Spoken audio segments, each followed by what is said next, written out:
we do a serious one. Yeah. So joining you live from the World Championship 2023 in Barcelona, the Living Legend podcast.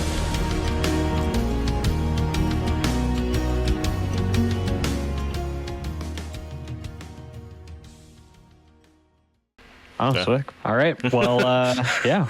Welcome, everybody, to another episode of the Living Legends podcast, your one-stop shop for everything flesh and blood related. As told by your favorite three guys with long hair and beards. Sometimes. I say beards sometimes because for the audio listeners, Az is freshly shaven, which has taken all of the steam out of my intro. It was growing as well. I had a really long beard. Like if you look at last week's episode, it was getting there, and a week later I only just did it today, so it was getting pretty Billy Groach gruff sort of style. Have you ever like really grown out your beard? Have you like just kind of like mountain manned it before? Because I'm trying to imagine that, and I would like all of the listeners and viewers to imagine that as well. Imagine Az with like that mountain man, big old bushy beard. So I have tried to do that. We'll stray to the path in a moment, but there's not too much to speak about. Sort of preempting it. There's not much going on this week apart from a couple of events and the familiar faces of Flesh and Blood that have steamrolled it, which we'll go into. But I don't really have that consistency. Whereas looking at your beard, or both of your beards actually, I don't really get the thickness on my face. It's more just like heavy stubble. Okay. So yeah, I don't really get it. But maybe I have to shave it more to make it grow back thicker. But I just don't really like myself with a beard. I like a good mustache every now and again, as you all know. Sort of complements the mullet as well, to some degree. But I mean, mustache mullet combo is a classic. I'll just call it that. It's a classic. Classic, yeah. Absolutely. But yeah. But anyway, I am your, I suppose, host for today. My name is Bill from the Spike Feeders and from the Living Legends podcast. And joining me, as always, are my two lovely co-hosts.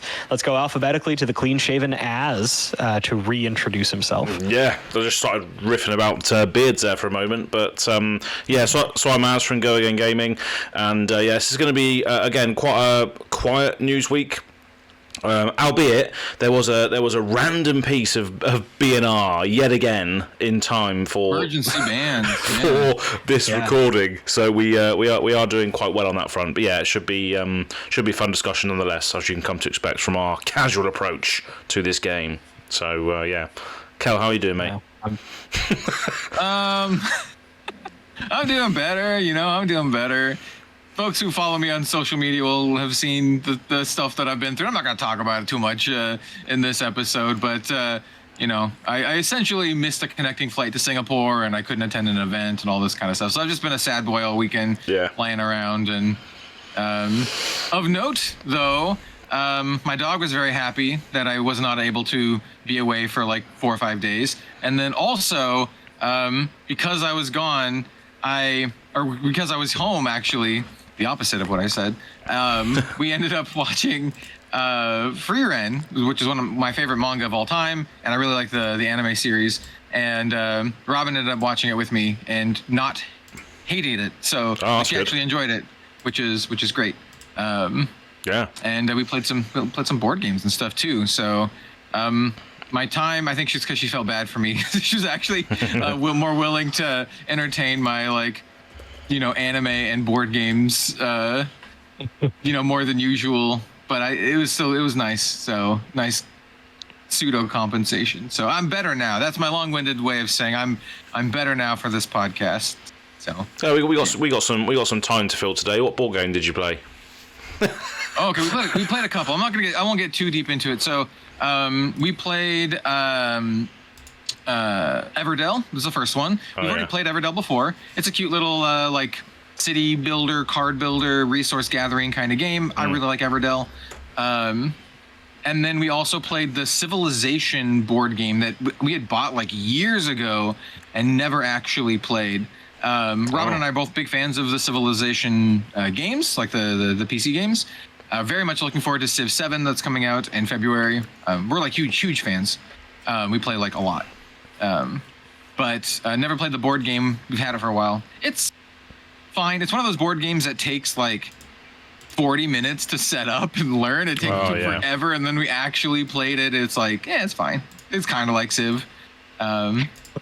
It's okay. Yeah. And then I got her to play as well, separate from this, but a little bit before I left, Altered, which is a trading card game made by a board game person, the same person who made the game Mysterium and I think Dixit. And you can tell that this person does not come from a TCG background because the game doesn't play anything like a lot of TCGs. It's pretty unique in that regards and a lot of fun. And because of that, I think was a lot more approachable for Robin. It's not like you are competing against your opponent, but you're not killing them. It's like a race to, kind of things. I told her, like, you can think about it as like trying to get more points than your opponent and denying them points.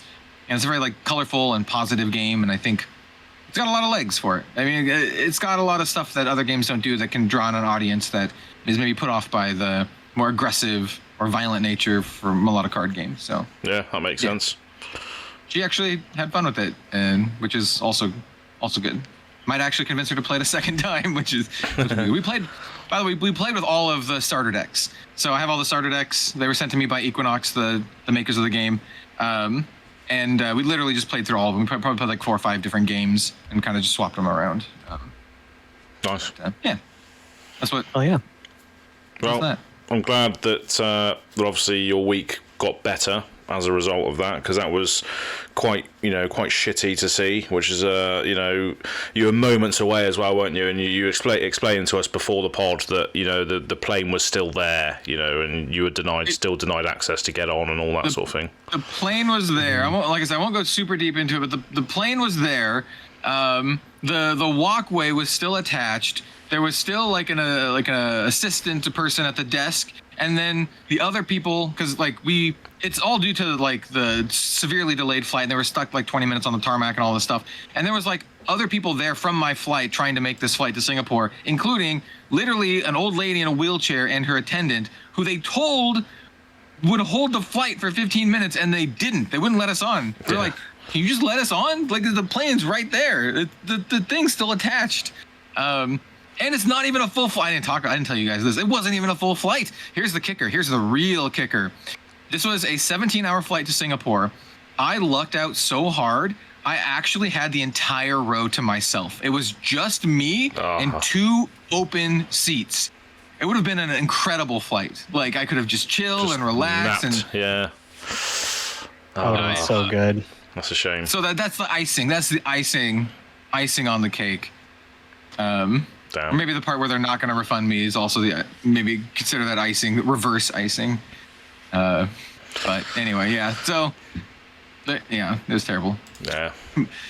Thursday was terrible. Yeah, that sucks to hear. I'm sorry that happened to you. Yeah. Yeah.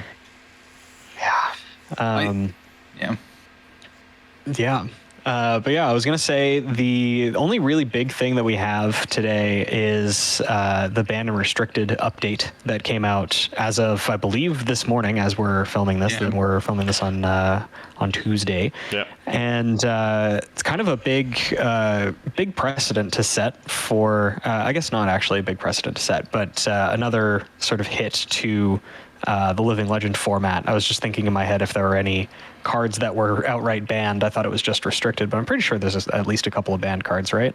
Yeah. For this particular banning, I think it's just the one card. Yeah, but in general for Living Legend, I think there is, because there's a restricted list for sure. Oh yeah, I don't think there's any. I think it's the only banned card in Living Legend. Let's see. Card legality policy. We're doing this live, folks. Blitz card legality. No, yeah, actually, this is a big shakeup. This is the first card to be fully banned in Living Legend, so that's pretty crazy. Because other things were like one-ofs, weren't they? Like one of this, one of that. Mm-hmm. Yeah, there's a list of restricted cards, but yeah, this is the first one to be banned, and it's effective October 4th. Before we talk about which card that is, did you want to go over the comments from last week's video? Oh yeah, definitely. So for audio listeners as well, we have a platform on YouTube now, so we might as well just keep going with this for the time being. That's the Living Legends podcast. Living Legends, a Flesh and Blood TCG podcast on YouTube, up to 530 now, I believe, subscribers on there. Yep. So we are still going to be doing this 500 subscriber stream. We just need to organise it, so we'll get onto that soon. But we're just going to encourage people to go over there and help us speed run to 1,000 this time, because wearing a pair of pants on my head is definitely easier to organise than a tag team format live stream. So yeah. I'd like to remind everyone that pants, for all of us Westerners, means underwear. So he's not going to be wearing like trousers on his head. He's going to be wearing like Good shout. like some whitey tidies or boxers or whatever he's got rocking. Yeah. He's going to wear some of that. Yeah, Y fronts or briefs I'm going to be wearing. Yeah. Yeah. So yeah. But yeah, so go over to Living Legends podcast on YouTube and subscribe and like our videos and comment and engage, because your comment might be read out like it is today with some of these people that are commenting on here. First of all is Anathos Gains Lives. This is Andrew. Thanks for commenting, saying for the Guardian Mastery Pack. So I think we touched on it last week because we were speaking about the Unsolved Mysteries. We talked about the big steel-clad Guardian that's in Pulverize. In that art, saying for the Guardian Mastery Pack, adult Volder and adult Yoji, please, would be a request from that, because the Guardian Mastery Pack is going to be crack shuffle playable, isn't it? You're going to be able to play with it, so that apparently, sort of gives you the idea that there might be some heroes in there that you might be able to play with. There's gotta be, at least in like some sort of token rarity or something, you know. It'll be interesting to see how the packs are collated and constructed to make it crack shuffle playable. Yeah, because Bright Lights was essentially because that's what I mean. Bright Lights was essentially a mastery pack, wasn't it, to a certain degree? Because you could reskin that as a Guardian pack, and it's pretty much the same thing. So there's got to be heroes in there. Yeah. But yeah, so Tam Kalablam follows on from that and says, yes, this please. If they could also throw in the big intimidating armoured guy as a hero, that would be nice. So yeah, that was who we were speaking about before, was Jarl Vatrady, which is the one on Mangle, Pulverize, a lot of Federico Musetti art that we've seen. Yep. So that would be pretty cool. And then adult Volder and Yoji would just be funny. But then saying that, Yoji sort of goes into the conversation that we're going to have today, because Yoji cares about gaining life, and that is quite polarizing. Which is another thing that we can probably speak about, because there's a lot of stuff going around about life gain at the moment. And one of those archetypes did make a top 8 recently in a calling. So yeah, we'll get onto that after this briefly. I could touch on that as well. John Mull is saying, I definitely need to get more into the lore, because me and Kel spoke about the lore last week quite a lot. You obviously have been into the game and the story and the characters for a while, so you had quite a lot to say on that. John's saying we definitely need more lore, and we've touched on this before. How would you folks want to see lore delivered by LSS in general? Do you think what's the best way for that, or what do you think might be the best way for that? I have three main things that I would like to see that I think would be great, and oddly enough, they are things that other games do, including Magic the Gathering, which for a time was like lambasted for not doing their lore very well, but I think they're actually doing it. They're doing it better these days, because I've been kind of like loosely paying attention to the last couple sets lore, like Duskhorn and Bloomburrow, for example. And so one thing I would like this is just in general, just like more fleshed out like lore articles and that kind of stuff. I think that's like minimum. Like, to me, that's like bare minimum. Then the step above that would to be like like videos, like YouTube videos. Magic has done this before, where they have like the lore is just read. It's kind of like an audiobook kind of thing, but they post it on their stuff for free. I would like that too. I think that'd be a great way to just get it out to people. And then my third thing, and this is kind of the extra thing, but I think this would make it go like super crazy, is more physical media of the lore. And by that I mean novels and lore books specifically. And I think people would go crazy for that too. Make a lore book widely available to everyone. They haven't made a single lore book in 5 years since they like launched the game. Like these not keep bringing up Magic the Gathering, but I've been playing that game my entire life, so I have a lot of history with it. And yeah. Magic used to, like, I don't know, I want to say maybe like 5, 6, 7 years ago, they used to have a series of books called The Art of Magic the Gathering, and it would say like whatever plane. So it'd be like the Art of Innistrad, the Art of Zendikar, the Art of Kaladesh, and they did the series of these books, these large hardback books with like color illustrations, but not only that, super detailed lore into all of the settings. These books were absolutely fantastic. I love them. They are so good. Think the Flesh and Blood lore book, but like twice as big and like much more focused on like a single area. And I bought all of. I own every single one. They stopped doing them, probably because they're expensive, probably because they wanted to focus more on things that made more money. Yep. Because Hasbro and stuff. But I thought these were like some of the best things that they have ever done, and I would love to see stuff like that for Flesh and Blood. Yeah. Can you imagine like the art of Arya, and it's just like this big thick lore book that has everything about Arya. It's got the lore. It's got like these brilliant full color. Illustrations. Maybe some of my favorite stuff is like the work in progress illustrations. You see like the sketches and the designs and all that kind of stuff. Like maybe like for Meeps, or like here's the Bravo's design or Lexi's early design. That stuff would go hard, man. So yeah, that's where I'm at for that. Yeah. I remember. Yeah, I think videos would be a really good option for people, even like longer form, like YouTube essay style videos, going into just the backstory of like a plane or whatever. Even just like what the story was for a set, like what the story was of Crucible of War and stuff like that. And selfishly, and because I like supporting my friends, I would like these videos to optimally be made by Kale, Dead Summer Art, because they're phenomenal, and I love them very much. So LSS, if you're listening, please. Yeah.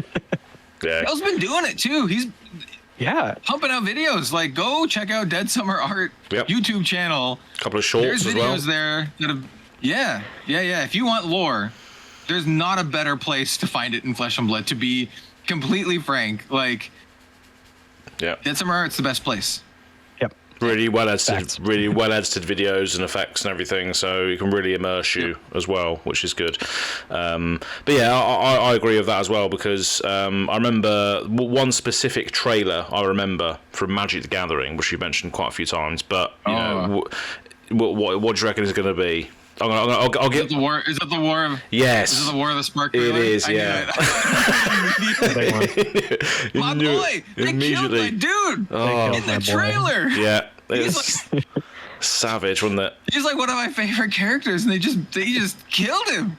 Like he had his own comic series. I read it, and he's just like, he's dead. Dead in the trailer. Yep. Oh my god, I literally have a foil Japanese Dak Faden. Like, he's like my guy. Anyway. Yeah, exactly. But if you're gonna get on that. But if you imagine, like, you know, Flesh and Blood has that inherent connection to people playing heroes and characters.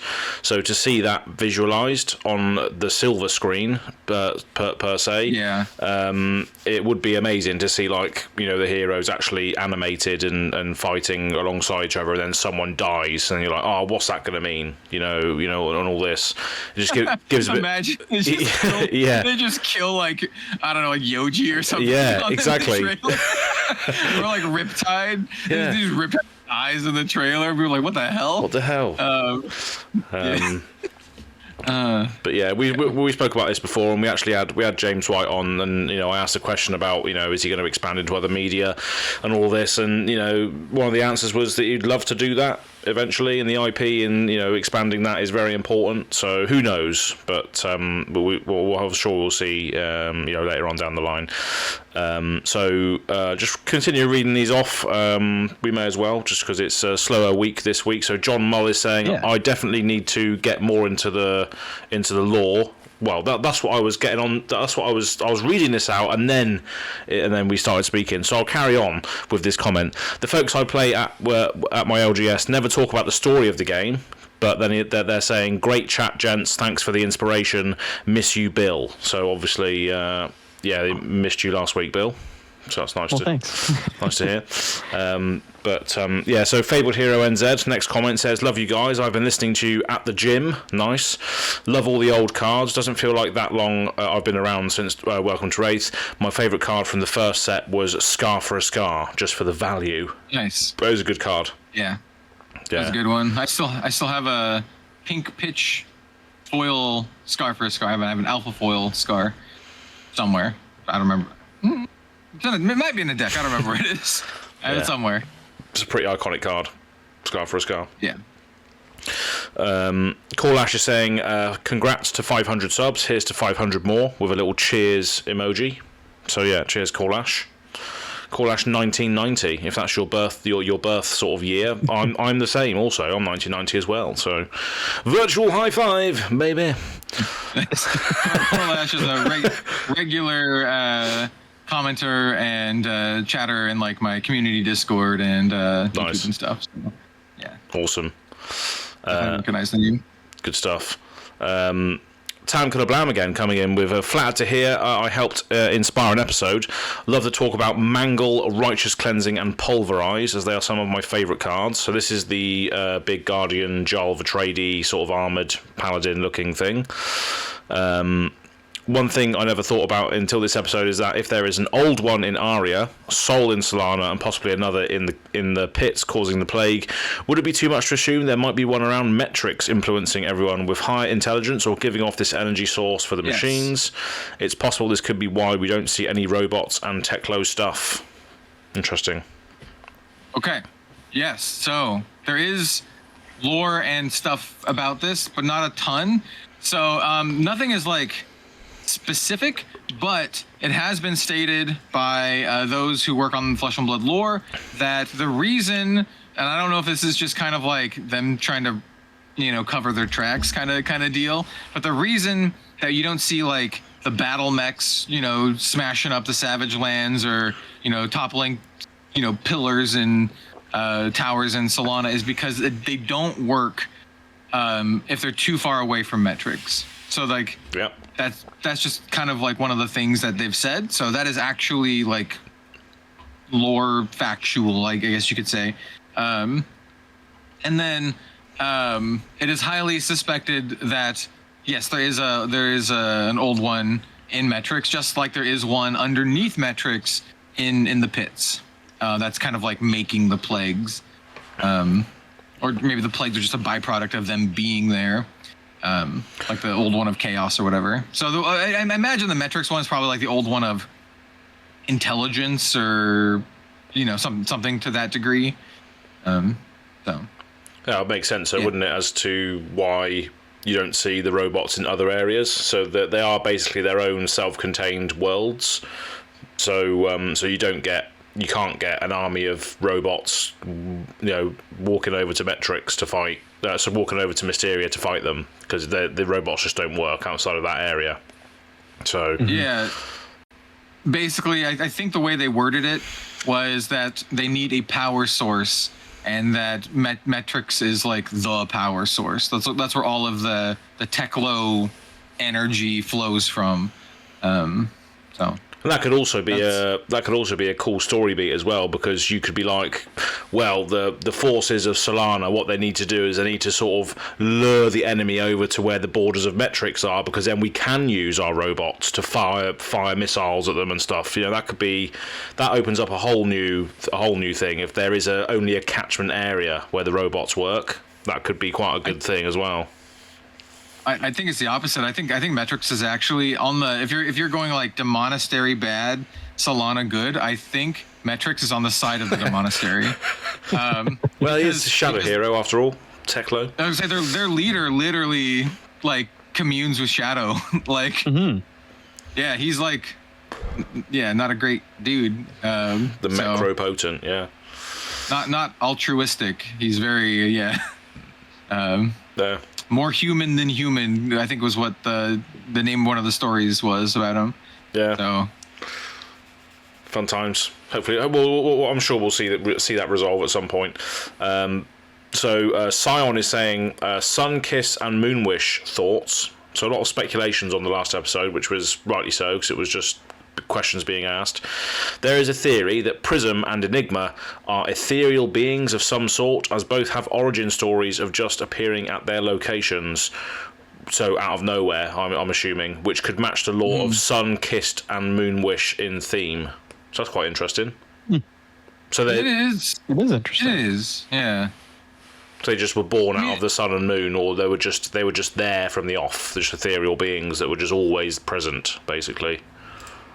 It is I can definitely understand the theory, and I think it's really interesting. Especially since the naming conventions in Flesh and Blood are very on the nose, and the word soul, S-O-L, or Sol, however you want to pronounce it, literally just means sun.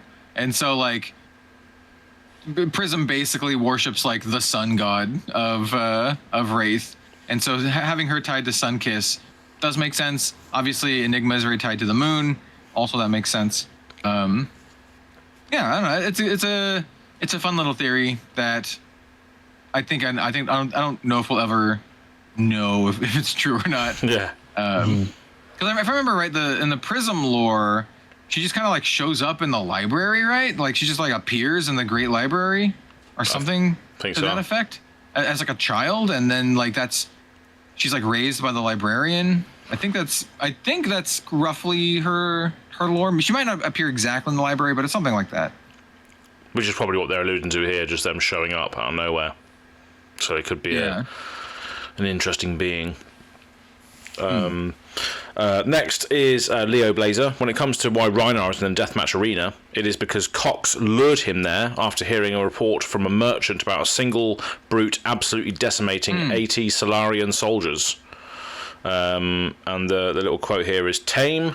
Oh my, no," chuckled Cox. "What you're telling me is we just need to show it where the fresh meat is."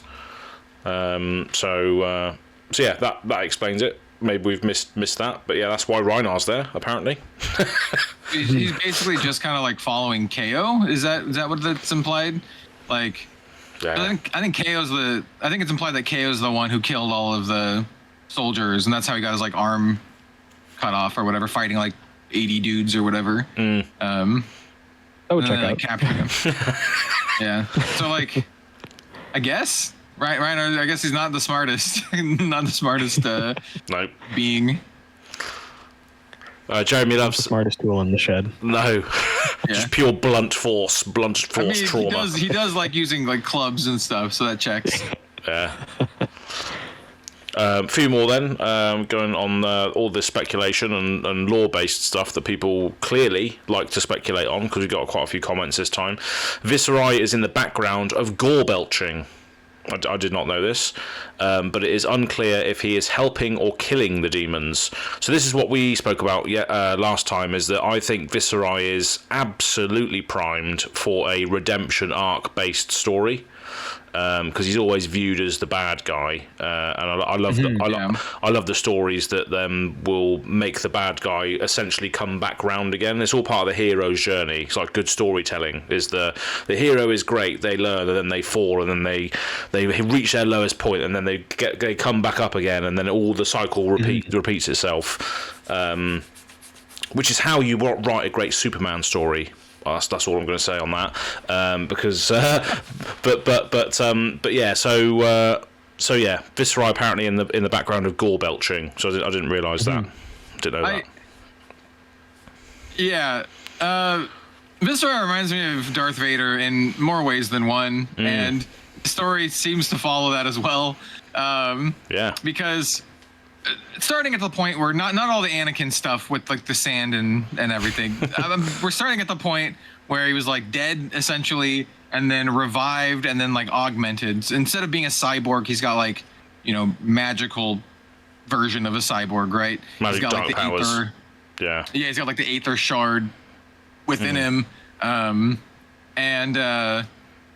He wears dark clothing, and he's basically just Darth Vader, right? He even has like a lightsaber.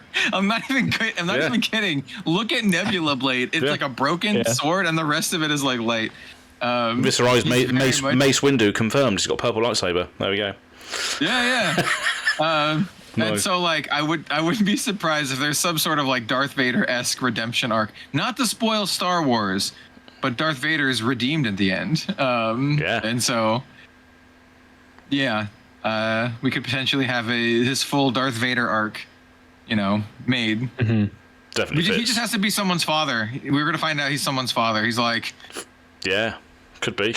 I'm gonna just come up with a random character. He's like, Lex, I am your father. Brilliant. Probably not. The lore it's heavily suggested that he's from Volcor originally, based on his name. But yeah. Yeah, because of the eye on the because there's a whole section somewhere, isn't there, with like Volcorian naming conventions or something. Yeah. So. And that's when Uprising came out. But there's also the other thing. I'll get ahead of all the other lore nerds out there. There's also suspected that he might not explicitly be from Volcor because Sutcliffe might have just called him that because Sutcliffe thought he was from Volcor. So, okay, I got it. All the lore buffs, I got it. He's caught it already. We don't know. Mysterious origins. Yeah. Mysteria origins? Yeah. Mysterious? Part Everyone of it is a ninja confirmed. Base or Runeblade, which is true in this case. Yeah. A part of the speculation is because he has like this Aether affinity, and Aether affinity is like mostly prevalent in like the royal lineage of Volcor, and there's a bunch of like that kind of stuff. But he could also just be like a random dude who has Aether affinity, you know? Yeah. Yeah. And just a couple more comments here. So Rex Toledo 4944 is saying, just noticed that almost all sets have a cliffhanger. So this is another thing that we said, is that the sets need stakes apparently.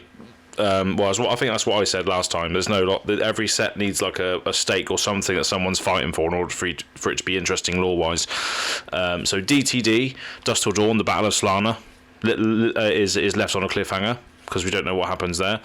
Bright Lights, Teklo Vossen's return and Singularity. So we don't know what's going on with that. Heavy hitters, Kasai's return to Volcor and potentially the ringmaster of the deathmatch arena and its motives. So, yeah, I haven't really read too much of this actually. All these sort of like cliffhangers, some of them I wasn't aware of. Like this Kasai story, I didn't realise she went to the arena as now dictating its motives. That's a fantastic way to raise an army, isn't it? And monitor the flow of gold into the arena. That's awesome. Love it. MST, the disturbance in Mysteria causing the mist to part the mist veil. So obviously there's a disturbance there. And obviously in Rosetta as well, the death of the Queen and the awakening of Isilio and what happens next. So obviously Isilio was like this ancient construct which is now awake, and obviously the death of the Queen is causing everything else and the Rotwood to creep in to thing. So it seems like there's a lot of cliffhangers and a lot of shit going wrong all over the place, which might then sort of allude to these heroes coming together or figuring out what's happening, which is interesting at least. Yeah. We mentioned it last week. They're essentially like just setting up for some big payoff. Hopefully it's worth it. Like hopefully it's a really good payoff, because they're also setting up, like I mentioned last week, that the old god thing, and there's like an old god in every region, and they're kind of like causing all this stuff. It's likely the old god in Mysteria is the one doing the stuff there, and maybe they're waking up as well as the other old gods wake up. And there's the Doomsday cult, the Apocalypta, which is kind of like triggering these events to make humanity ready for the coming of the old ones. And Arya's just really sleepy, and everyone's just kind of waking up there. We had the previous Arya story, the Olin were like waking up, which is what Oldham is from. Like he's one of the old Guardians. And then now we have Acilio waking up, and everyone's just kind of sleepy, and they're just kind of sleepy over there. Yeah. Sleepy. Wake The up. grandfather of nap time. Yeah, exactly. Yeah, and then Terra as well, the new Guardian, has just woken up just because of global warming. So he's sort of thawed out and is ready to go.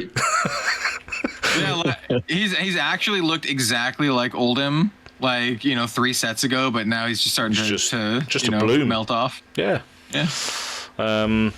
But yeah, thanks for everybody's great comments. Obviously, so a couple of people here as well shouting out the Arsenal step and commending Sea of Stars as your game of choice recently. Oh, it's so good. So yeah, we might get to some Arsenals later on today. But that's pretty much all of the comments from last week. Just people just loving the stories and the characters, as a lot of people do in this game and its world. So it's good to know that a lot of people like to speculate or like to know what is happening with the characters and the story and the world, because people clearly want to see more of it. So it's good stuff all round, really. But yeah, there was some other stuff as well this week. Not too much, but a couple of discussions online about certain decks and certain cards that goes in those decks, as well as a card that was banned in Living Legend. But before we touch on those, just wanted to touch on one of the events over the weekend, and that was the calling in Lyon. So this was a calling in France. So not too far away from where I am.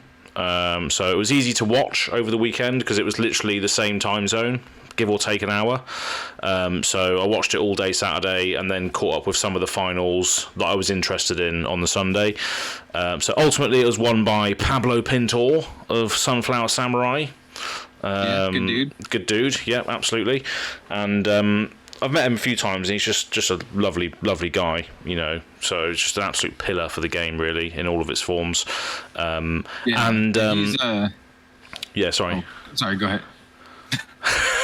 I was just gonna say that Pablo and like the Sunflower Samurai are like. I got to meet them and chatted with them before Pro Tour, the very first Pro Tour, where he ended up winning, which is kind of cool. I ended up chatting with them, and at the time, I think they were just like a bunch of guys from Spain. I'm like, oh, cool. I mean, like, I think they might have had the team, but they introduced themselves as like, hey, we're from Spain.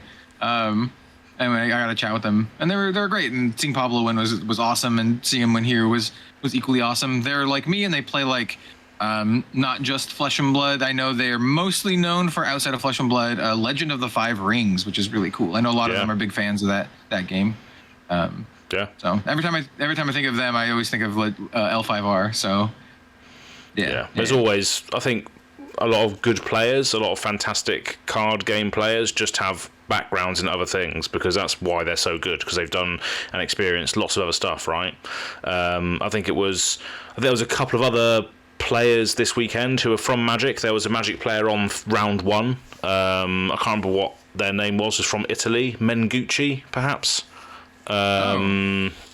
It was Andrea Mengucci. Yeah, that's right. Yeah, he's Italian, and he was on round 1, stream 1, against Matt Folks, UK player. Everyone knows who that guy is. So yeah. We also from Magic. Yeah. So it was good to see Andrea on there. Obviously, he's from a Magic background, but just goes. Simon Nielsen as well was there this weekend. Also, I think he won the Battle Hardened actually as well.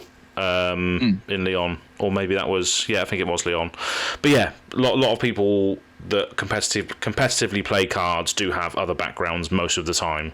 So it just goes to show that knowledge of all card games is knowledge of the one you're playing, really. And just want to shout out as well to Colin McGrath, who we partied with in Barcelona, Bill. The Irish fella. Yeah. He crushed it. Absolutely crushed it.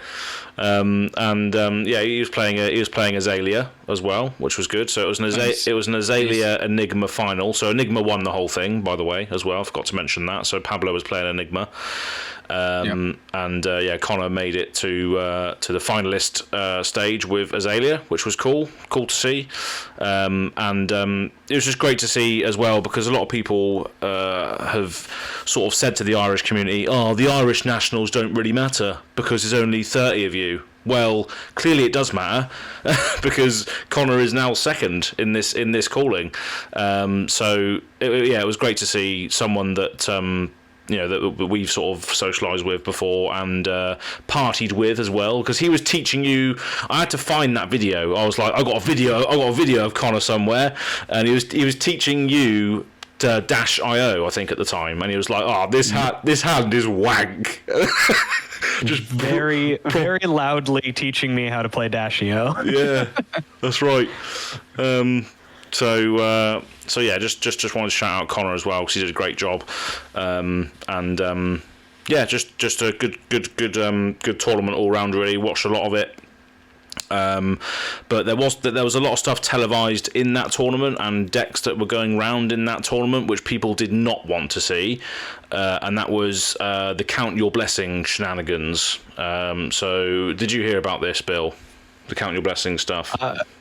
I don't know if I've heard specifically about it, but Count Your Blessings has been a very common topic for a lot of people in the past week or so. Yeah. I still find it hilarious that it's literally just Life Burst from Magic the Gathering. From Odyssey. I think it's from Odyssey. They printed the burst cycle. I think so too. Originally it was Kindle from Tempest that did damage, and then made the burst cycle, the muscle burst. I think it was Life. So anyway, I think it's funny that Life Burst is just kind of like a thing, because you can run 9 of them. And Flesh and Blood is a game that's designed to be more or less kind of like a game of like nickels and dimes, where you do the chip damage here or there, and you're just like, I don't know, I gain like 8 life of a stupid card or whatever. Just one card like equates to like 9 life. Like if you count up all the maths for all of the blessings, you can gain like 54 life from 9 cards. Which is I think that was a maths or something like that. I believe it's 54 total. Yeah, it's a lot. And then also, if you come up against another deck that's also running 9 Count Your Blessings, you just instantly go to time. I hate it so much. I actually hate it so much. This is for the longtime viewers of the Living Legends podcast. This is something I've mentioned a few times before, especially when we talked about the potential cleric class. And my big concern of this has literally always been that I think life gain it would be very unfun in Flesh and Blood, because you can get to these situations that just you just fatigue it out, and it's like my least favorite part of the game. And it's another. There we go. It's another case of do you actually have agency when your opponent's gaining life, because you can't interact with it at all. They're just making their numbers go up. There is an argument to be made that you have to kill them faster, or you should be adding Poison the Well or Gravekeeping to your deck to banish cards from their graveyard or make them lose life. But that seems also quite hard to do. Well, I mean, if you're doing that, then you're like, including slots in your deck that are specific to that one particular strategy. And I don't think a lot of players are willing to do that until that strategy is like really prevalent, right? Like they're just going to hope to dodge the deck. I think that's what a lot of competitive players would be like. Their mindset would be just like, okay, there's like a small percentage of people playing this deck. I just hope to dodge it and do well in all of my other matchups and not have these dead cards against, the rest of the field. But I do think Poison the Well is funny, but I also think it's funny because you can only have 3 Poison the Wells, but like 9 of this other like Life Burst card. So I don't know. I think it's kind of funny, just in general. And the funniest part is, like, in Magic, life gain is generally not great. Like incidental life gain, like from other things, or if it's a part of your core strategy, can be good. Like traditionally speaking, there's like a Soul Sisters deck that revolves around like gaining life, and you get it from these other abilities that you're triggering and all this kind of stuff. But just like Healing Salve is like considered to be terrible, like garbage tier, which is literally just gain 3 life. But in Flesh and Blood, that's actually like a viable card. Like Sigil of Solace is a viable card, whereas in Magic is like garbage tier. And that's because of how damage works in Flesh and Blood. It's like I said, much more of like a nickel and dime kind of thing, and it's designed to be that way. Whereas in Magic, it's like, who cares if your opponent gains 3 life? I'm just gonna smash your face in for like way more than that, and you know, it doesn't matter as much. So yeah, this is watching this unfold has been interesting, to say the least, I think. Yeah, there's something else to mention as well. In Magic, one of the reasons that gaining life is so like comparatively bad, unless you're doing it in huge chunks, is because the main way that you interact with your opponent's life total is by resolving creatures, which are just on the field. They can do multiple instances of damage over the course of the game. But in Flesh and Blood, unless you're playing Illusionist, all of your attacks are finite. You have, like, in your deck, you start with basically a finite amount of damage outside of if you're attacking with your weapon and stuff like that. Because every time, unless you're playing something like Remembrance, every time you attack with something, it is then gone for the rest of the game. There are obviously some additional caveats to that, but yeah. So largely, if you healing salve when your opponent has a grizzly bear in play, then it's like, okay, I've prevented 1.5 attacks from this, but then it continues, it remains in play. But for Flesh and Blood, it's like, okay, well, my opponent's attacking me for 3, and I'm preventing 3 of that or gaining 3 back. Then they have lost that attack. It has been completely negated for the purposes of the remainder of the game. So yeah, Count Your Blessings gaining, again, I think it's 54 life was my internal math, but that's a lot. And there are some decks that just like don't have necessarily that amount of damage on top of the 40 that you start with. Some decks just straight up can't do that much damage over the course of a game before they run out of cards. So yeah, and then it's also like block. It's like block on layaway in terms of like Flesh and Blood terms, right?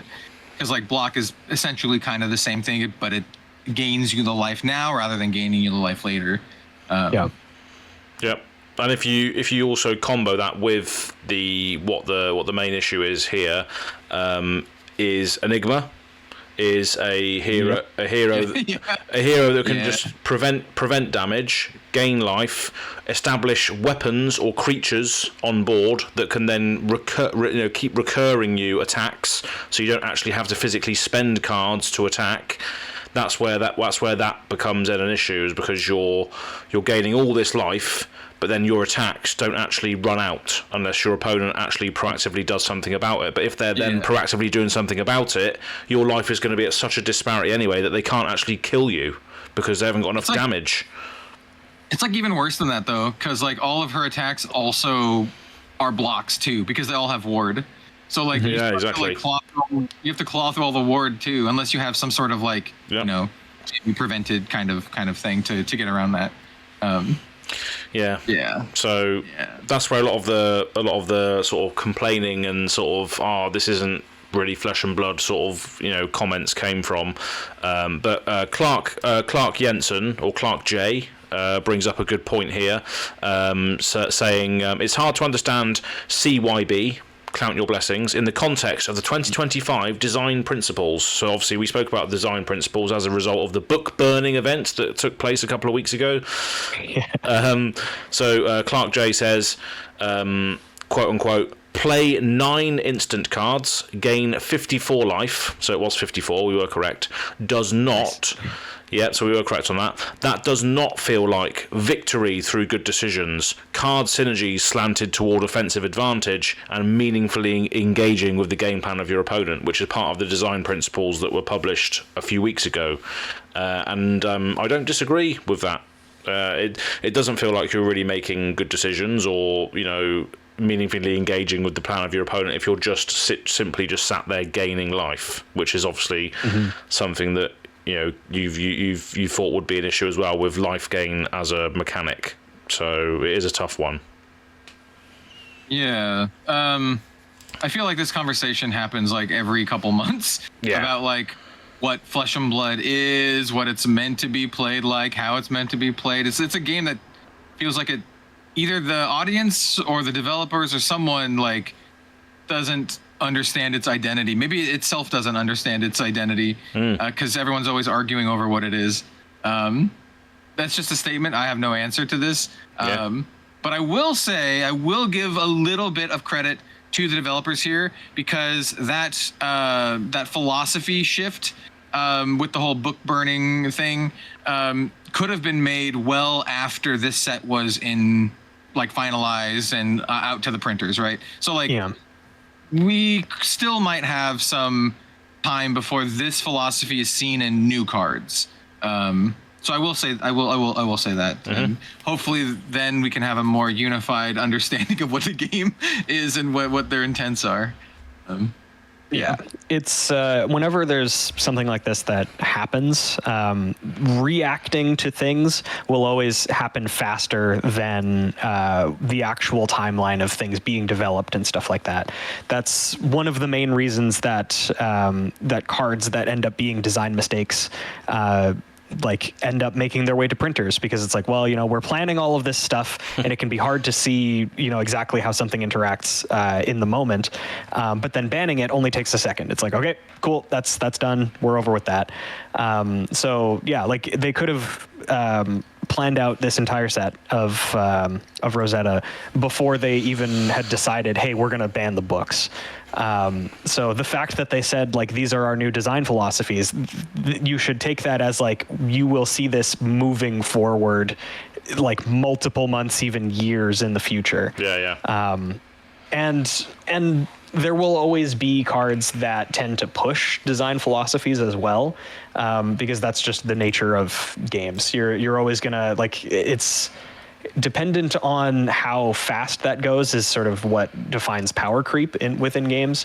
But there will always be a card in a set that is either way below rate for design philosophy, or, you know, slightly above, maybe extremely above, something like Duskblade, something like what are some other examples? Ball Lightning, even. Another Tales of Aria example. Like that is just a strictly better version of something like, even though it attacks for less, I would say that's strictly better than something like Scar for a Scar. That's a card that exists, that it is in the decks that can play it strictly better. You want to run both, but like Ball Lightning interacts better. So yeah, it can be tough to look at cards that have been printed and released right now and say like, oh, well, didn't they just say like a couple weeks ago? Yeah, these things are planned like multiple months in advance. So I have faith that they will be sticking to these design philosophies, and Count Your Blessings is just kind of, you know, potentially a misstep. And if we're done with Count Your Blessings, I actually think that's a really good segue into talking about the banned card and talking about design, because I think this one's also very funny. So I've been not super following along with a lot of the more recent Flesh and Blood stuff. I can guess why this was banned looking at the Rosetta set, but the card that was banned is Kraken's AETHERVEIN, which is hilarious to me, because this card went from stone unplayable trash tier garbage outside of like meme decks and UPF stuff that I've tried before and had fun with, to so busted they had to emergency ban it like a week after the set launched. Like that is hilarious to me. So let's pose a question to the people that are watching this or listening to this, and the people in this chat right now, is why has that increased in power level? Why is Kraken's AETHERVEIN now a ridiculous option for the decks that can use it?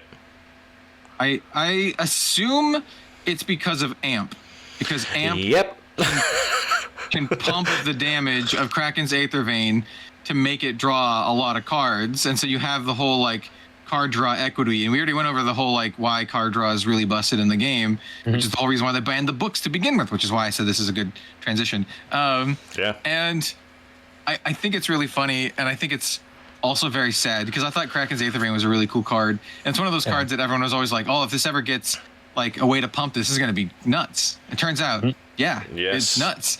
And I'm just like, is Kraken's AETHERVEIN like one of the worst design cards in Flesh and Blood? Like, Is it like that's my question? Possible. Is it like next to we're not gonna count Duskblade, but like next to Duskblade, actually I think it might be worse because on one level the card is just terrible, like unplayable, terrible. It's just so bad, and then on the other level it's like so game warping that it required an emergency ban in Living Legend format. Yeah. Which is the most powerful format. Yeah. The first card ever. We didn't touch this. It is the first card ever banned in Living Legend format. Out of every single busted card you can think of, out of your Luminaris, your Starvo, your people hate, what do they hate? They hate Voltaire. Like out of all these cards that everyone thinks is like crazy busted, the first one ever banned. Kraken's AETHERVEIN. Yeah. From what I remember, I didn't watch the coverage myself, but Kaylee, my friend Kaylee, very graciously recounted it for me when we were talking about it yesterday. And if I'm wrong about this recounting, please correct me in the comments, because again, I unfortunately have not watched it at this point. But the point came across very, very powerfully about how good this card is, especially with AMP. As far as I know, the main focus, the game that sort of really brought this into light was player went turn 0, channel the Millennium Tree, pitched properly for it to flow, whatever. Turn 2, second channel the Millennium Tree, and was able to keep both around. Then on their turn 2, because that was turn 0, turn 1, their turn 2, they had AMP 6 and then gained a bunch and was able to Kraken's AETHERVEIN for, I believe it was 20, to draw 20 cards, and then Fire Breathing to pitch everything, and I believe the math was for 186. Yeah, it was something like dice. that. They put like 2 dice next to each other to like represent the number, and everyone thought it was like added together, but no, it was like 100 something. It's hilarious. Yeah, it was something like that. I think their opponent in this case did just concede before the Fire Breathing, because it's like, there's nothing I can do against something like this. But yeah, it was for something insane. And then you think about this as like, oh, what could the opponent have done? Well, if they had a full set of Arcane Barrier, they could have prevented 4, and they would have still drawn 16 cards. You know, I don't know. Yeah, dude, That's savage. That's hilarious. It's the issue. It was kind of to be expected. As soon as they printed it, like you said, everybody saw Kraken's AETHERVEIN, and it's like, oh well, Stir the Aether Winds and all those other buff effects don't interact with this very intentionally. But every single person that saw it was like, oh man, when they print a way for you to buff things outside of that, like buff your weapon or whatever, then this will get really good. But the thing is, AMP is just in such... It's so plentiful in this set, and it's so easy to amp so much that it just becomes completely trivial to, especially in Living Legend, where you're able to play triple Rampant Growth and count your blessings and all this stuff that gains life and then turns that life gain into more amp. It becomes trivial for that card to then redraw 20 cards, and there's nothing your opponent can do about it, like you said. So it was kind of a mistake for it to be draw per arcane damage instead of just a binary yes or no draw card.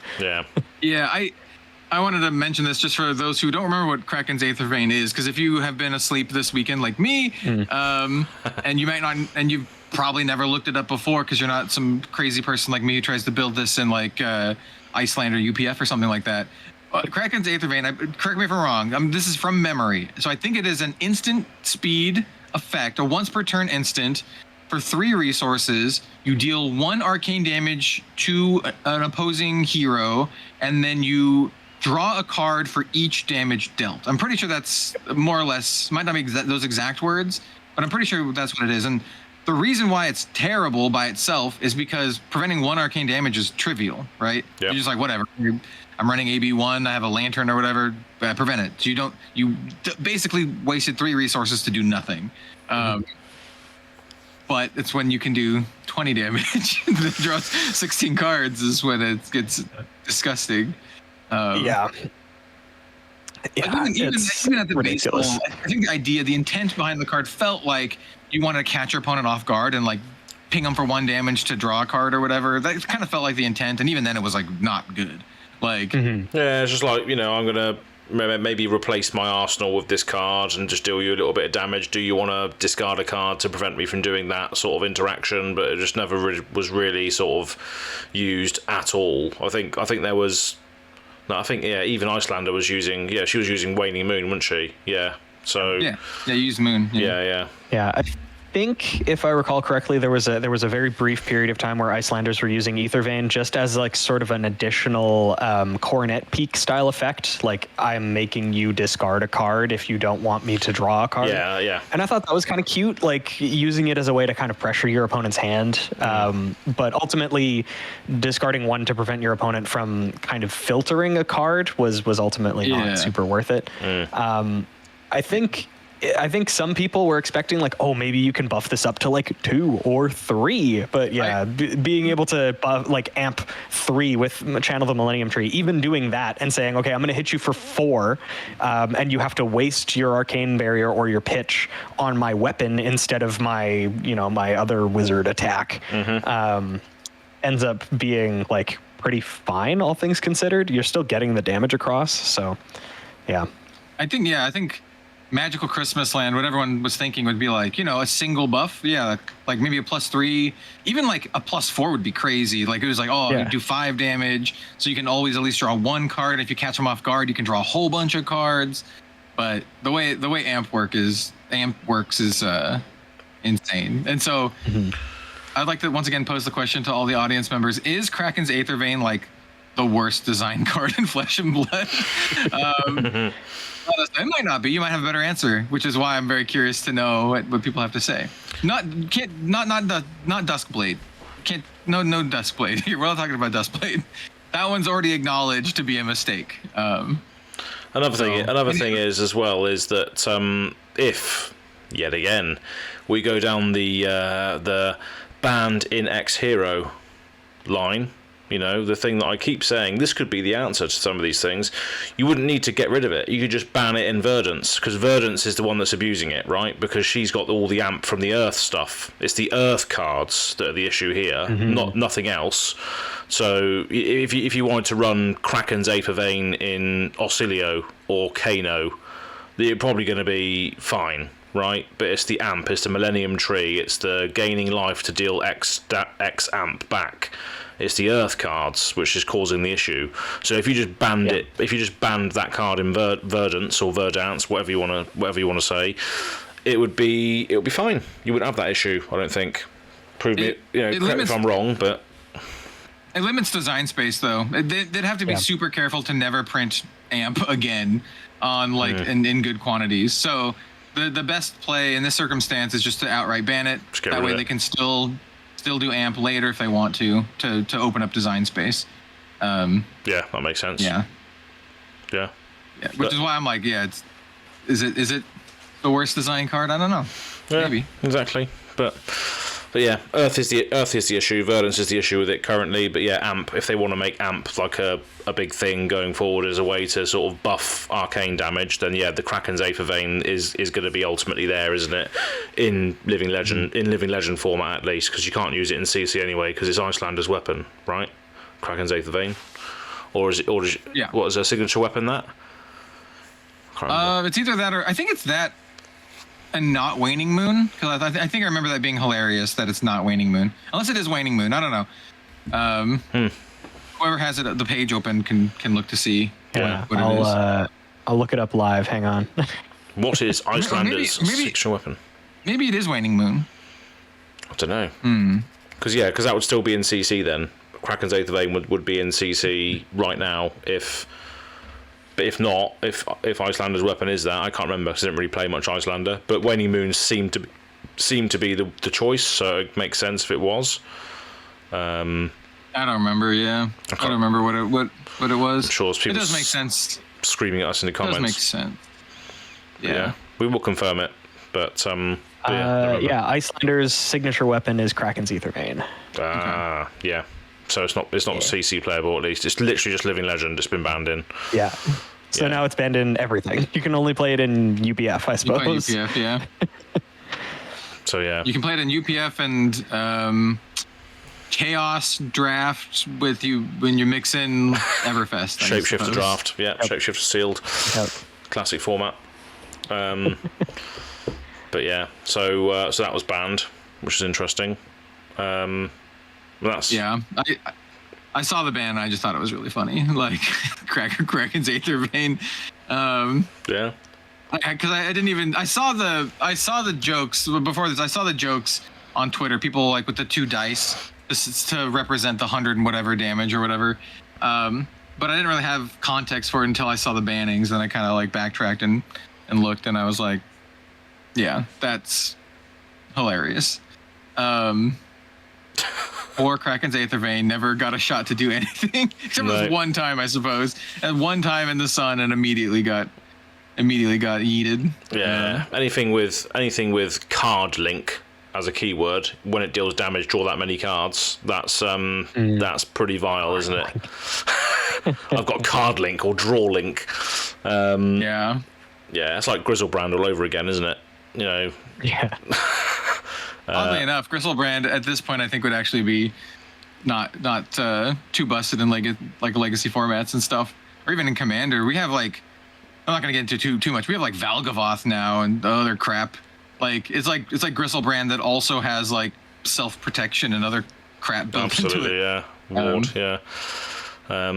Maybe that we'll get a new demon for Vinset or something, because I like the whole demon thing. I like the whole hoop that you have to jump through to summon the demon. I do like that. Although Jay, your friend, when I played against Jay in the league that means nothing, managed to summon the is it Nazareth, the Soul Harrower, against me. Oh yeah, I spelled that one. Yeah, that's it. Yeah. So that was his end game into Riptide, because Riptide's quite a long, grindy match, and he thought, yeah, okay, I'm going to bring this in for Riptide because it's going to go longer. And at the end of the game there, he had a bloody demon that kept attacking me for 6. I was like, okay, this isn't too bad, so I can bring it out to a late game, and all he's going to be able to swing at me is the Flail of Agony, which obviously will hurt himself for doing that. But no, I completely forgot that the demon was established, and he was just swinging in for 6 on the end of his combat chain instead. It's brilliant. It's like the old school Monarch CC meta where you would try to get out Ursa. Like that was kind of their end game. They would turbo out Ursa near the end. Yeah. Yeah. And their combat chain ender was just a big 6 demon. It's just it's good. It's good stuff. Yes. Hey, with a bunch of stuff, and then Ursa for 6. Yeah, good. Yeah. But yeah. Well, that's one thing. That's one thing as well. Sort of flesh and blood related. We didn't really have too much to go into this week with regards to flesh and blood stuff, because obviously, Kel, you had a bit of a shit situation with your flight, so you were just monging out all week, which is fair enough. Bill, you was ill as well, so you weren't really doing much, were you, this week, flesh and blood related? No, not me. Other than just kind of keeping a vague eye on what was going on, but yeah.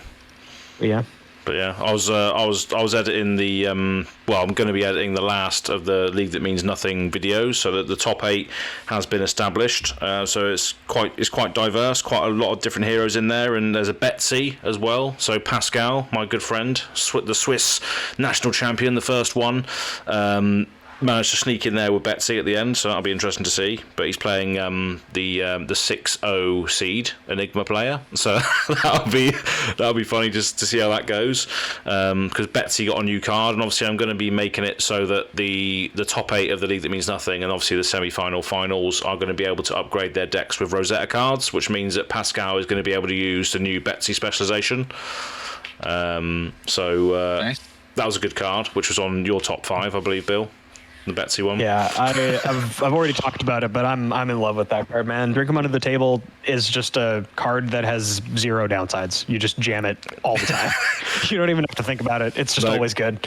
You just wagering constantly. It doesn't matter what you're wagering. You're just wagering just to do it, just for the crack. You're just like, I'll take that bet. Yeah, absolutely. So yeah, I can't wait to see how that goes. But But yeah, there's not much else going on really this week apart from the ban that just so happened to be on a Tuesday before we recorded. Standard procedure, really. So thanks LSS for always thinking about us on the Living Legends podcast before we publish.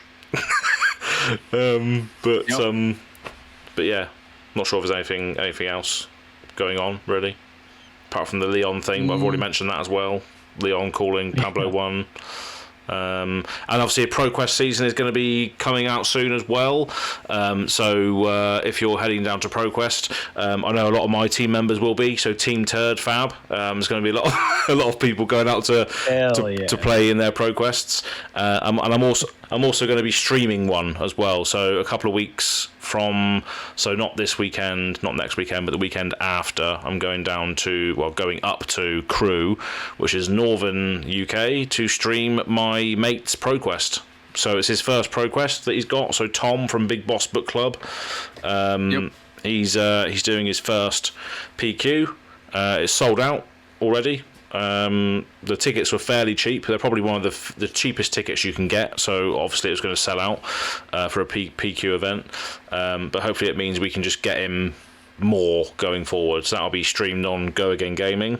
Going to try and do a decent production. It's going to be like a casting desk and obviously an overhead for the stream table, casting desk, and then some interludes in between. I'm going to try and get it as much as good looking as I can, just being a backpack streamer as such. Not man-sant quality, but there we go. I'll be able to do some fancy overlays. Should be good enough as a watch at least. But yeah, we'll see. For the interludes, are you going to have some like Team Turd ads? 100%. Yeah, let's go. Let's go. Team Turd ads. I actually got are they here? I think they might be here. Is that them? Yes. Had to stretch to get them, but my Dragon Shield customs came today as well. Ooh. Absolute Team Turd sleeves. Oh nice. My God! Brilliant. Team Turd sleeves. So yeah, I'm not playing in the ProQuest event. I'm going to be playing in the calling Osaka with these sleeves. So hopefully I'll make it onto stream. Probably not. Nice. But yeah, I really want someone with the Team Turd sleeves to make it onto coverage. Like I said, I think the funniest thing would be to have like one of the really serious casters 100%. Yeah. Interview a Team Turd member and then be like, literally, tell me about your team. Yeah, I'm from Team Turd. Yeah, that's it. They'll just be like, yeah, we're all shit. You're like, yes, okay. Yeah, okay. Like I understand. Literally, that's all I want. Is I just want that nonsense on stream at least once, like forcing the casters who are in suits to say, "Oh yeah, that's a player from Team Turd." Indeed, Team Turd. Oh yeah, Team Turd. Yep, well-established team. The funniest is getting like one of like the really serious, like Brian Gottlieb or like Nick Butcher or whatever, like one of the really serious, exactly, yeah, casters. I think if you got someone like Sam or Steven or whatever, I think that they'd have a fun time with it. But I want to see like a really like serious one. Yeah, it'll just be so funny. That's one of my goals. We've got like there's a Team Turd Discord, like it's quite active actually. A lot of people in there want to learn. They want to sort of learn to play better. There's quite a few good players in there with some good accolades, I might add, and some that have zero whatsoever. But so it's quite a nice little mixture. There's no pressure, but people still want to learn, which is a good thing about Flesh and Blood, is that you can learn and really throw yourself in the deep end with the game, because it's quite a high learning curve, and there is always room to improve. So it's nice to have members of different levels in there which are happy to help. We've got class sections in Discord as well, so if people want to ask certain questions about a certain class, they can ask it. And yeah, it's quite a nice little team dynamic. It's a very international team as well, which is quite good. So we've got like a little events thing in there, so everybody who's part of the team will say, right, I'm going to be playing this event, I'm going to be playing this event. And we got a list of achievements as well. So if someone appears on stream, we'll tick that achievement. We actually had an achievement unlocked on the Leon weekend because one of our members top 8'd the Battle Hardened. So we're not all crap, we're not all shit. one of our members top 8'd a Battle Hardened. Ollie from Germany top 8'd the Battle Hardened, which I think was Rosetta Draft. So yeah, we're slowly and surely sort of permeating our shit through Flesh and Blood, which will be quite funny to see the repercussions of that eventually on stream or something, or a high stakes game. Just imagine that, like, here's Pablo Pintor playing Sunflower Samurai versus Team Turd. Pablo's a pretty chill dude. I think he'd get a kick out of it, actually. Yeah. Wait, don't they follow you guys? I thought they followed you guys. They do, yeah. They're the only Flesh and Blood team to follow Team Turd at the moment. Is Sunflower Samurai. Yeah, so like I said, they're cool dudes. Exactly. They just love that. They love the fun aspect of it. And when I spoke to Pablo at Calling Birmingham was the last time I spoke to him in the Flesh and Blood, he was like, I love what you do for the game. I love your chaos. I love your fun, sort of loving nature of the game, because ultimately they're all there to have fun and enjoy the atmosphere, but for them there's more high stakes, but they do enjoy the fun of it. They do enjoy the game and all the mechanics and stuff. So yeah, it was nice to hear that from a competitive player, that they appreciate the people that are just in it for the fun or promoting the fun side of it. And that's what I've learned a lot about myself this year, is I know what I want to do with this game now. I posted a tweet on it earlier, and I just want to create a league that is televised to a certain degree, where it feels like it's serious, but it means nothing at all, and people can just play from the comfort of their own homes on webcam and still have that same sort of feeling of their games being casted. Or is that, it could potentially mean that they're in a top 8 without even leaving the comfort of their lounge or whatever. So I've discovered quite a lot of myself this year with regards to Flesh and Blood, which is nice. I'm just pure rambling now on the end of this episode, but it's all Flesh and Blood related, nevertheless. Yeah. Yeah. Well, I'm glad that you were able to figure that out. I'm in the opposite boat. In this year, I'm at the point where I'm not sure exactly where I am with Flesh and Blood. Happens to everyone, though, doesn't it? Yeah. I mean, I've covered the game for 5 years. I literally made well over 500 videos about the game. Everything from, Pro Tour, recaps and analysis, to just kind of like lore stuff and speculation. And I made my own assassin cards before they even made assassin, and I did a whole bunch of stuff with it. And I'm at the point where I'm like, I'm not entirely sure. I'm gonna have my decks and stuff, and I'm not the kind of person to ever sell out of a game unless it's like atrocious. I've literally never sold out of Magic, which is why I still have thousands and thousands of dollars worth of Magic decks. But at the same time, I'm like, I'm not sure what I want to do with it in terms of like content and the direction of my own channel and professional. What I say about that is I don't know what I'm gonna do with it professionally speaking. I guess I could say, because I still have my Uzuri deck, and I'll still have my Uzuri deck, and I'm going to play that, and maybe I'll make some other decks, and maybe I'll play limited every now and then. And then obviously I'm committed to the Living Legends podcast as well, and I love talking about the game, and I love talking with you guys. But like in terms of like what I'm doing on Red Zone Rogue and what I'm doing like professionally, I don't know. Like I don't know. I'm at the point now where it's like I've kind of like found a good direction for the channel and like unified my audience, and I'm working with a lot of anime TCG companies. I'm working with like actually a brand ambassador for a Bushiroad game. And then I'm also like, I work with Weebs of the Shore and Grand Archive and do a lot of casting with them. I literally have a collaboration card in that game. And so like, it feels like that all makes sense, and it feels great to me, and I'm really enjoying that. And like for Flesh and Blood, I'm like, I'm not sure exactly. So it is hard. It is hard though, and it's an interesting conversation to have as a creative mind. So if anybody's listening to this that are content creators, it is hard to figure out where your place is in a game if you're covering it, because especially with Flesh and Blood, because this is why also in one of my channel update videos I was like, the Azalea cult is not happening anymore, because I'm I'm just not the person to go to if you want competitive advice on how to play the deck anymore. You know, Connor is better than me on the deck. So go to Connor McGrath, because he did really, really well recently, and he's obviously a guy that we know quite well and have had fun with. So we'd recommend you to go and speak to him. And he's funny as well. He's hilarious. Even on his Twitter post, he was like, "Oh, don't get any advice from me. I'm bad at the game." Well, you're not. Stop being silly.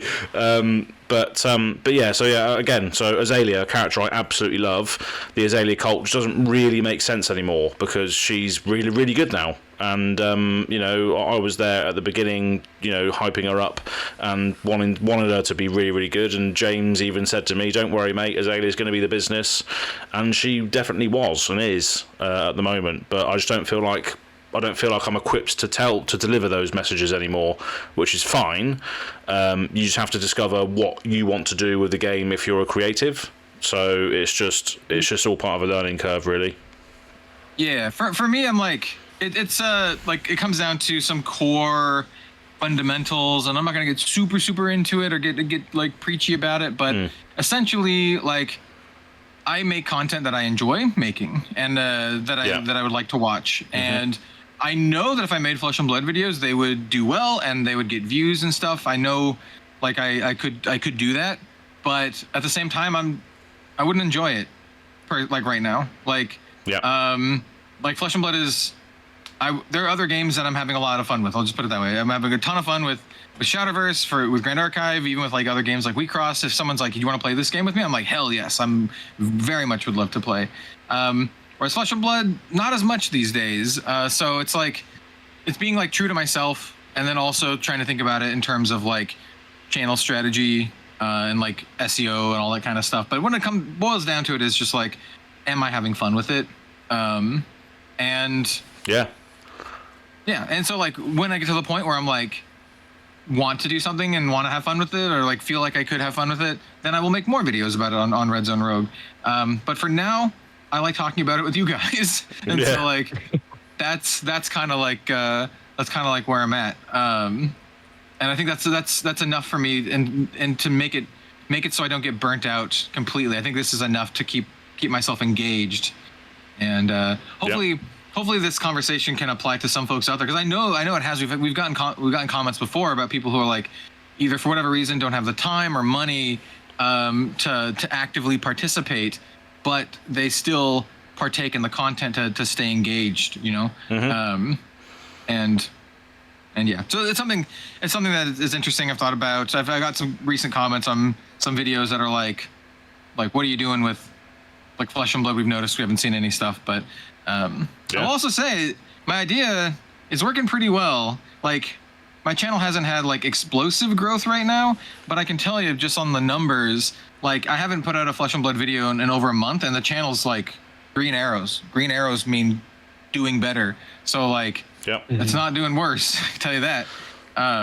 That's also another indicator that I found as well from the League That Means Nothing stuff is, you know, I found something that's making those arrows go up, and if as much as you shouldn't tie yourself to sort of digital analytics, it's nice to see that if something's performing well, you're obviously delivering that well, you know, in your videos or in your style or in your editing, because audience like it, and if audience like it, that makes you feel good as well, right? So it just encourages you to make that content more. So yeah, I don't know how my Warhammer videos are going to go down, but I'm too small to care. Like, so yeah, that's one of those things where, like, we'll see how it goes. You know, you'll likely see how it goes, and, you know, maybe in like a month's time or so, you decide to make a second Warhammer specific channel or something like that. Who knows? Yeah. I know Vince found it difficult to mesh the two audiences, or Pleasant Kenobi. I even talked about this before, actually, when we met a while ago. He felt it difficult to mesh the two audiences together, the Magic audience and the Warhammer audience, which is why he made the second Warhammer channel that he has. Yeah. Because he was trying to do it on his Magic channel. Initially, yeah. And yeah, I think it's like one of the general tips for YouTube is like, you want to make videos that apply to your audience, right? That doesn't necessarily have to be the same video, but you still want it to be that something your audience will watch, which is why I'm like, even though I'm covering a lot of different games, most of the games are like have this anime art style, and I feel like it'll apply to most of the audience, or at least a lot of the audience will be willing to like check it out and be like, oh, this is interesting, or maybe they'll want to see it. Yeah. And like Flesh and Blood was kind of like the oddball one, even though I do plan on covering like stuff like Warlord and other games as well. But anyway, it's just something that like I thought about, and if I wanted to make Warhammer content again, I'd probably put it on my Warhammer channel that I haven't uploaded to like a year.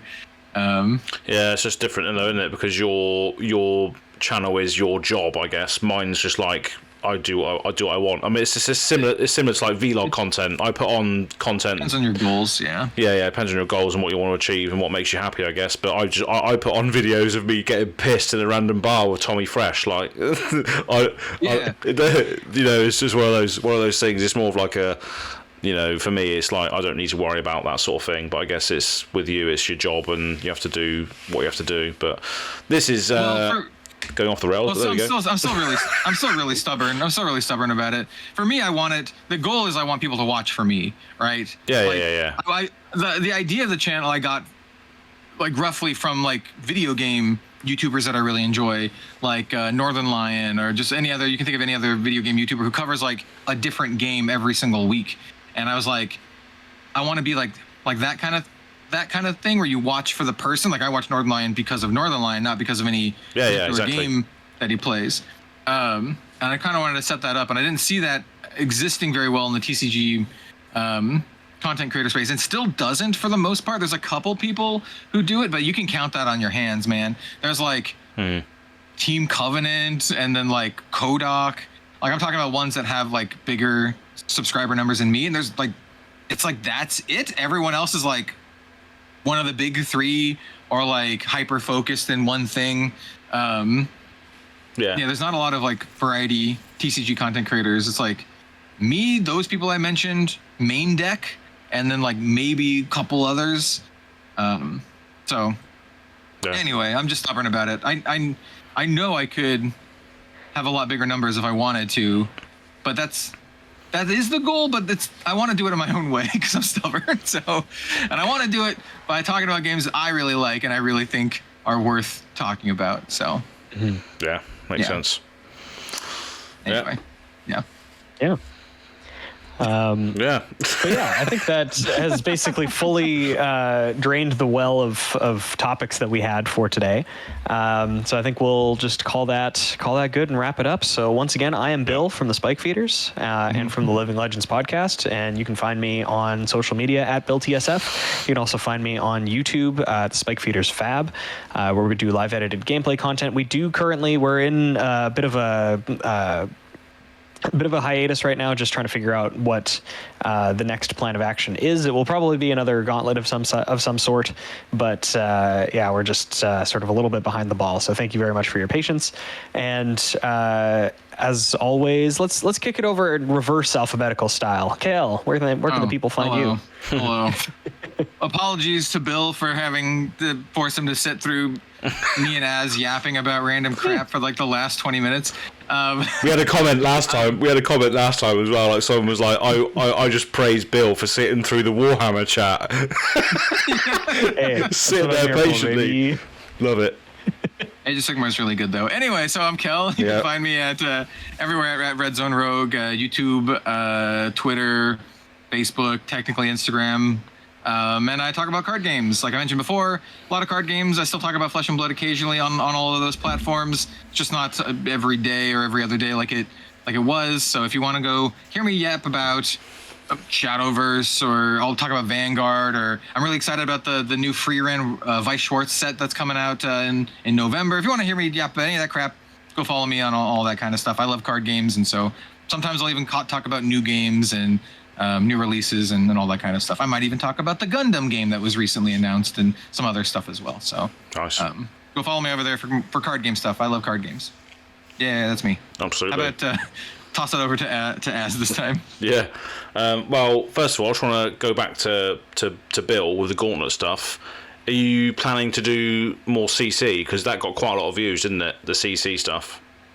Yeah, and I think it's just the more relevant format now. As much as I like playing Blitz personally, like that was the format that I played the most of, and that, you know, it still has my favorite deck in the game. Shout out Aggro Prism. I think just Living Legend is kind of the way that Flesh and Blood was kind of intended to be played. You mean CC? Just What did I say? You said Living Legend. Living Legend is the way a game was meant to be played. Maybe. I don't disagree with that. The fact that I said it, but yeah, I think Classic Constructed is kind of like the baseline for how the game was supposed to be played. I think Living Legend is closer to, and it is basically factually the legacy of or the vintage of Flesh and Blood. So. Yeah, I think Classic Constructed will likely be the way to go. I still do have to put together this Betsy deck that I've been talking about for a little while. That'll be sick. To make use of this Marvel one that I have laying around. Ooh, I am also, speaking of decks that I need to make, I'm putting together tonight a Valgavoth Terror Eater deck. Yeah, he's got the guy. I got the dude. Yeah, Kel mentioned him a little bit a little while ago as we were chatting, and he's just sitting on my desk. So nice. Good but stuff. yeah, so it will, when we do come back, it will likely be Classic Constructed content. I just need to sort of get my act together. It is on me. It's not on, like, you know, we're not waiting on, you know, other people to edit content. I just haven't been able to make content. So, yeah. Maybe Az and Kel need to go down to Winnipeg and film some content with the Spike Feeders. Content. I'd be down for that sometime. That'd be fun. I have one final thought based on what Bill was saying. I'm going to address this to the audience. So anyone who's listening this far, comment down below. You both need knowledge of Magic and Flesh and Blood for this to work, though. So Bill said that Living Legend is like vintage. So if Living Legend is vintage, what is Kraken's AETHERVEIN in that analog? Is it Demonic Consultation? Is it the contract one? Demonic Contract? What is it? I think it's Contract from Below. Contract from Below. I think it's Contract from Below. That's my guess. But let us know. I would say, personally, in terms of the way that it sort of it defies the sort of meaning behind the game, and kind of goes against the design philosophies. I would say that the closest relative within Magic the Gathering to Kraken's AETHERVEIN and how it affects Living Legend is actually the companion mechanic. I genuinely think companion just completely demolishes the entire point of playing a 60 card randomized format. And Kraken's AETHERVEIN completely demolishes the point of cards having individual meaning, because you're able to draw 20 cards with an equipment that starts in play. My reasoning was because Contract from Below, I think, is a one black mana, draw 8 or something like that. So I was like, it's one black, draw 7, but you ante the top card of your deck. So yeah, that also, in terms of like card advantage, I would say that that's very accurate, because a 1 mana wheel is not balanced. It's actually super funny that it antes specifically, because if you're able to resolve Contract from Below, you're winning the game anyway. So there's no downside to you having to ante a card.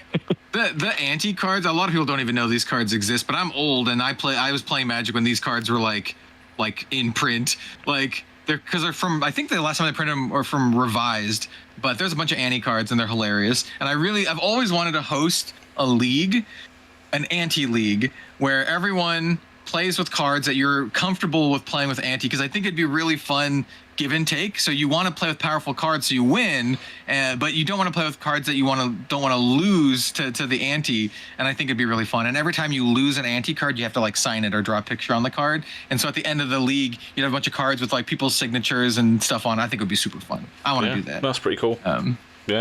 The thing that's crazy actually is that there was an ante card that was printed in Homelands, and I believe that was the most recent one. Or actually, maybe this one's Ice Age. Oh no! Hold on. Let me rack my Magic brain. Wasn't there one on Mirage or something, like the Jeweled Peacock or some crap?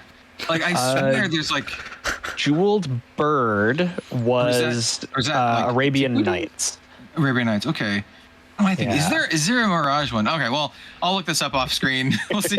I was gonna go to like Scryfall or whatever, type in the word anti and see what pops up. But yeah, I do own copies of Demonic Consultation and Contract from Below. In fact, I was using it as a bookmark for a while. Nice. Yeah, it's cool, and it's got this demon hand writing on like a scroll. I think one of my favorite cards. Well, one of my most memorable cards from my childhood was from Mirage. It's called Crimson Hellkite. I'm not sure if you remember what that card does. Yeah, I can probably tell you what it does. I think it's like 5 red, red, red, red for like a 6/6 Hellkite, but it's been errated to dragon. And I think you can pay X and tap it, but it has to be red mana, and then it like fireballs something. It's something to that effect. I think it's like Yeah. Let's bang on. Yeah, surprisingly accurate. You got the CMC right. You got the mana value right, but it's actually 6 triple red. Yep. Okay. Instead of Not 5 4 quad red. But yeah, the rest of that is completely bang on. Yep. Hey, when I say I've played Magic since like ever for the whole lifespan, I'm not lying. Like I actually was like really, really into Magic. Up to a certain point, I could probably tell you what a card does just by the art. And the point was probably like Yeah. 2019. I could probably tell you what everything did up to 2019, 2018. That's kind of when I dropped off of Magic a little bit. Yeah, probably same as well. But yeah, before like from Odyssey onwards, for I think that Odyssey block, it was like Odyssey, Torment, and something else. Oh, see, I love that shit, man. Like Yeah. Odyssey block, it was like I was in either late middle school, early high school. I played a ton during Odyssey block. Same. I played in like Torment, constructed events. I played a a Caustic Tar deck. And if you know what fucking Caustic Tar does, it's an enchant land for 4 black, and it says enchanted land has tap. Target opponent loses 3 life. So it was a black-red control deck with a bunch of discard with duress and all this kind of stuff. And my win condition was Caustic Tarring my own lands and then just doming my opponent for like 6. And then I had like Loquatus's Champion, which is a nightmare. Yeah. Causes them to lose 6 life, and then they gain so like it's like doming him with that, and then finishing him with like the champion. And then I had like Faceless Butcher and Classic. Yeah, Yeah, Faceless Butchers. I'm down with that. There's loads of nightmares in that set, and then obviously Chainer was in there as well. Dementia Master gave all your nightmares Chainer, +1/+1, and yeah. Balthor the Defiled, you get all your dudes back. Oh yeah, Rorik's Bladewing, Rorik's the Risen, or whatever it was. Rorik's That was Scourge, maybe Scourge or something else. Yeah, Scourge is the one. He is the black-red one. He's like a zombie dragon that gets another dragon back. And I actually had a combo deck with that and Kokusho the Evening Star. It was like an extended combo. You'd reanimate Rorik's, and he would bring back Kokusho, and then I had Anger in the Graveyard, so I can immediately attack with both of them, and then sack Kokusho, and it was like lethal. Like it would add up to like lethal. Yeah. Well, there you go. Played a bit of Magic. My favorite deck to cap this off, Spiritmonger Pernicious Deed. It was like extended or type 2 extended the rock deck. And I was able to use this is Exodus block or Exodus into like Invasion. Yeah, Exodus into Invasion, because I also was able to use Recurring Nightmare. So I had Recurring Nightmare list too. So like Recurring Nightmare, and we also had like actual Spike, the little called Spike Feeder. We use a couple Spike Feeders, but we use Spike Weaver too, because Spike Weaver is like unfun as hell. A Spike Weaver is so not fun. It's a spike that has 2 counters, and you can remove a counter to fog to prevent all combat damage, and you can just infinitely loop this stupid thing with Recurring Nightmare. So unless they had some way to like break your loop, this is like you infinitely fog, kill him with Spiritmonger, which is a big old dumb 6/6 regenerates and stuff. Anyway. It's like Arclight Sentinel all over again. Arclight Sentinel loop. Fun times. Exactly. You swing with your Monger, and then you can pop your Pernicious Deed after he's already tapped, and then he has regeneration, and so you just wipe the board, but he's already attacking, and so it doesn't, the whole doesn't, tap to regenerate thing doesn't matter because he's already attacking. You just smash him on it. Yeah. Anyway, I love that deck. It's one of those things that bums me that Spiritmonger's like a 50-cent card now, because it was like a house back then. Yeah. Eh? Yeah. It was the place to be. Yeah. But yeah, anyway, that'll do it for us for this week. Once again, thank you all so much for hanging out with us and listening, and thank you for your support. And we will catch you all in the next episode. Bye. Bye-bye. Bye. I don't even do my my outro. Oh, what's your I thought you outro? did.